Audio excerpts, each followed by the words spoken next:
पुराण में कहते हैं सराग वक्ता और निराग वक्ता दो प्रकार वक्ता है। सराग वक्ता जिनका उद्देश्य है कुछ पैसा कौड़ी, कुछ मिलना चाहिए, मान जश पूजा प्रतिष्ठा ये चाहिए, लोकरंजन मनोरंजन, यही उनके कथा के एकमात्र उद्देश्य है। इस उद्देश्य को लेकर के लोकरंजन मनोरंजन ही उनके प्रधान लक्ष्य है।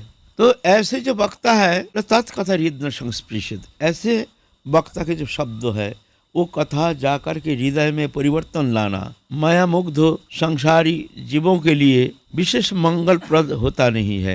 वो कथा में उतना शक्ति नहीं रहती है कि जाकर के उनके हृदय को परिशोधित करके भक्ति प्राप्त करने का योग्यता प्राप्त करा दे सकते हैं, व्याकुलित तो कर सकते हैं। संसार से मुक्त करने के लिए वो शक्ति जो है वो इस तरह से कथा जो है वो कथा ऐसे शक्ति समन्वित है। लेकिन निराग वक्ता माने जो कुछ चाहिए नहीं, एकमात्र भगवत भक्ति ही कथा के एकमात्र उद्देश्य है। ऐसे उद्देश्य लेकर के जो आचरणशील है, जो कुछ चाहते नहीं है, जो भगवत चरण में समर्पित है, जो अभिमान शून्य है, ऐसे जो कथा है ये कथा में शक्ति रहती है। आचरणशील अनुभवी महत पुरुष के मुख निश्चित जो हरि कथामृत हो, ये कथा मंगल साधन करने में समर्थ है। तो इसीलिए निराग वक्ता होनी चाहिए।